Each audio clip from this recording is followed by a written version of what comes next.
Hey, it's Colette from the Sacred Rose Temple, and I'm here to give you this week's energy forecast. Well, let's start off by saying we made it. I was super happy to feel the energies coming in on the Venus direct and the pink moon. Whoa, we've had such a challenging time, haven't we? Like big things happening, like a total heart recalibration, I like to say, maybe even the heart mirroring to us what has been neglected, what has been overlooked, and what is needed to really allow us to drop deeply into a more loving life. And I really want to talk about a few things because the energy astrologically, I was saying to a friend, like it's always kind of influenced me. I've been less connected to the moon cycles for the last 10 years as I did like a decompression from moon cycle and decided to come more earth worship based. And that changed me physically and made me actually more grounded, very structured, very in harmony with nature. So yeah, I've become less moon, but actually being really feeling the pull of all the placements, not because I do astrology, but because I'm interested in how the astrology affects me. And usually it's always matching up. So these energy forecasts are really about how everything is colliding, both astrology, energy, emotion, it's all here. And I think this coming week, we're going to be slowly transitioning into forward in a couple of places, specifically linked to what we've just been through in the full moon in Libra. That was that pink moon that I said about. We know the pink moon comes because that's when the lady smock, I shared on my Instagram lovely pictures of the lady smock that grows by my river. And these are a sign the pink moon is coming. The lady smock covers the land. It's very feminine. And then the pink moon arrives as it did. It really was what I call like the heart's mirror. It's really been mirroring our heart's desires because it happened on the dot that Venus also went direct. So there was kind of like a synergy that happened with the moon and Venus that brought a lot of understanding what our hearts were mirroring. Balance, harmony, closure have all been in the mix, and karmic contracts that we were involved in that were mirroring where our hearts needed to heal. So anything I believe, from that day of the direct of Venus, that we kind of been messing with karmic contracts that were trying to show us where we still need to stand up, step up, ask for what we want. And then anything that's trickled in just a little before she went direct or after in full force for some of us is a soul contract, is something that the soul has called in, that the soul needs, that has a different quality than a karmic contract. I want you to feel the difference between those two things. Karmic contracts often cause us a lot of pain. It's something that we have brought in, and that might have been through previous life or through this life, just something we've done and that it's come back to us.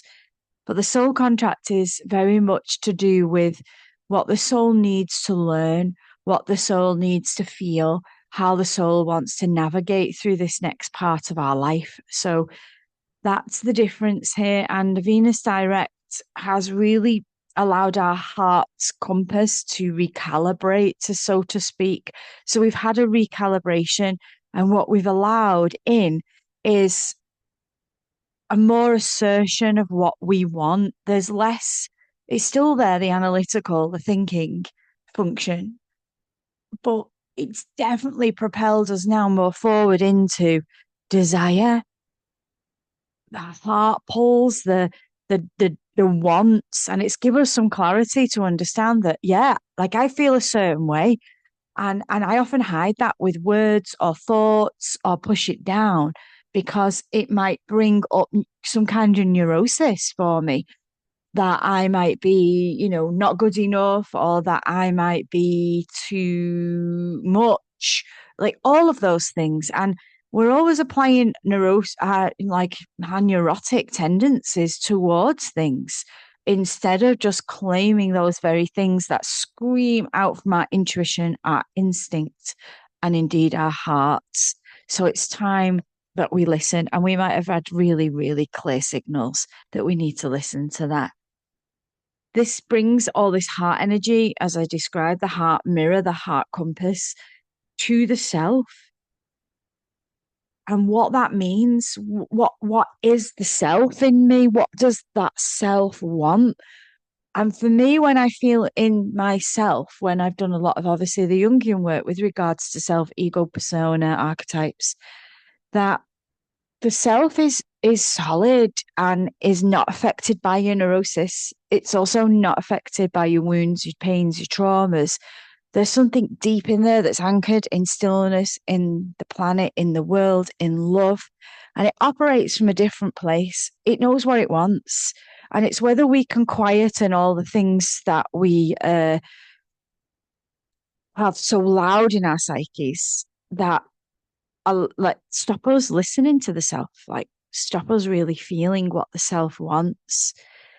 And the self is making and can make decisions with regards to your love life, your outlook for career, and your abundance with not material things, but things that allow you to live the soul path, which is very different to acquiring material things. But also what home looks like for you. What does home look like for you? Where are you craving to lay down your heart? And for me, I'm a Taurian. I'm super homely. I like to create home and a sacred space all around me. But I truly also have such an adventurous streak that there's part of me that would love to build a school bus and travel around the world in it, knowing that home lives within me. So we anchor in this week into the home within us and how we connect to that home within us, how we allow that expression around us so that we do feel safe, we do feel anchored in self. And yeah, we can integrate all of this by understanding that we're going to be emotionally sensitive and there's going to be a deep tenderness in us opening. We have a very clear understanding of who resonates and aligns with us in relationship, and that the feminine energy is truly blossoming as the spring is and the flowers are coming out. And we're coming out of a cocoon where we're kind of shedding those old parts of us again so that we can come into a renewed self this year. And I really truly feel that you're going to be really feeling this week and the week afters that comes a really deep desire for deep connection. I mean, deep connection. No more superficiality, no more gosh, she looks nice, she's fit. All this like, oh, big boobs, big bum, all this superficiality, big muscles that has been around in our collective. We're gonna drop out of that. Looks ain't gonna matter anymore. Attraction is deep centered attraction, attraction on a soul level. This person holds values. This person's beliefs coincide with mine. This person has this in common. You just feel them on a level, and they feel you and they can witness you and feel you too. That's the depth of connection that we're looking for in this energy as Venus directs and we come into all these new energy, allowing the beauty of our hearts to guide us and the old stories of love to go, and opening to sacred harmony within us. I think that's going to be key. The other thing I wanted to speak of, which I think is really important, is there's kind of a lot of placement with, I've seen the astrologers write about that. There's a wonderful astrologer called Astrology for Mindful Living. She wrote an unbelievable post on the 12th of April with regards to Neptune and Saturn and how those energies are having a big impact on us. Now, in my basic understanding of astrology, I know that Neptune is the planet of spirit. It's that energy that allows us to be into the collective unconscious, the matter that we don't know, the magic, the the stuff we love as spiritual people, the things that can't be seen, but they have a huge impact on the way we feel and how we live life differently than in the matter. But Saturn's the opposite. Saturn's very grounded. It's about embodiment, structure, form. And these two planets are dancing in the signs of Aries. So we're going to be feeling both. How can we integrate our spirit, the personal unconscious, into real life, into embodiment? All this woo-woo bypassing spirituality is not going to serve us anymore. We have to get real with what we're doing. We have to look at ourselves truthfully. We have to stop being so egotistical in the way that we approach spirituality, become more grounded and humble and understand that that's trying to help us evolve and that the greater powers lie beyond us and they work through us. So, like nature, I was speaking to somebody about energy healing yesterday, and I was saying, do you know what? There's a greater energy healer than me, and it's Mother Earth.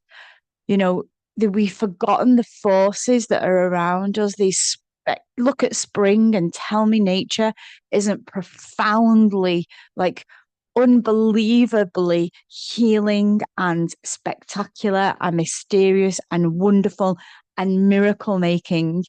We forget to look at that because we're too in the we can be too in the Neptune, too in the woo-woo, too into it's all in the unconscious.